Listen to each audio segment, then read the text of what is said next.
ക്യാമ്പിന്റെ പ്ലാനിങ് ഒക്കെ അങ്ങനെ അവസാനിച്ചു. തിയറി പ്ലാനിങ് ഇപ്പൊ പ്രാക്ടിക്കലായി. ഇവരാണ് പാത്രം കഴുകൽ ടീം. അതായത് എല്ലാ പാത്രങ്ങളും റെഡിയാക്കുക. ഇവര് ബാനർ ഉണ്ടാക്കുകയാണ്. അടിപൊളിയായിട്ട് പരിപാടിയൊക്കെ തുടങ്ങിയിട്ടുണ്ട്. പിന്നെ ബാക്കിയുള്ളവര് എഴുത്തും കുത്തും വരയും. സത്യം പറയട്ടെ, ഇവരതായിരുന്നു ഒത്തിരി ബുദ്ധിമുട്ടുണ്ടായിരുന്ന പണിയെന്ന് എനിക്ക് ഫീൽ ചെയ്തു കേട്ടോ അറ്റ് ദ ബിഗിനിങ് കണ്ടപ്പോൾ. പിന്നെ എനിക്ക് മനസ്സിലായി, നോ, എല്ലാ പണിക്കും അതിൻ്റെതായ ബുദ്ധിമുട്ടുണ്ട്. ഞാൻ പർച്ചേസ് ടീം ആയിരുന്നു. എന്തിനു വേണ്ടിയിട്ട്? പുതിയ കാര്യങ്ങൾ എക്സ്പ്ലോർ ചെയ്യണം. എപ്പോഴും നമ്മൾ പുതിയത് കണ്ടെത്തണം, പുതിയത് പഠിക്കണം. അതിനു വേണ്ടിയിട്ട് വഴിയെ വന്ന് ഇവനെ ഒന്ന് വെറുതെ പേടിപ്പിക്കാൻ നോക്കിയതാ. പക്ഷെ അവന്റെ കണ്ണ് തട്ടിയോ എന്നൊരു സംശയം.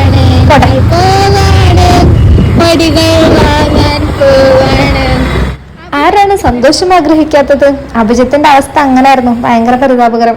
അവിടെ വരെ ഞാൻ അവനെ ബുദ്ധിമുട്ടിച്ചു. പിന്നെ ഞങ്ങളൊരു സൂപ്പർ മാർക്കറ്റിൽ കയറി വേണ്ട കുറേ സാധനങ്ങൾ വാങ്ങി. അതിനുശേഷം കണ്ടോ, ഒരു ചാക്കിലേക്ക് ഉണ്ടായിരുന്നു, അജനുള്ളതുകൊണ്ട് കുഴപ്പമുണ്ടായിരുന്നില്ല. പിന്നെ അവസാനം ആക്രിക്കട. അങ്ങനെ ഒത്തിരി സ്ഥലങ്ങൾ ഞാനന്ന് കണ്ടു ലൈഫിൽ ആദ്യമായിട്ട്.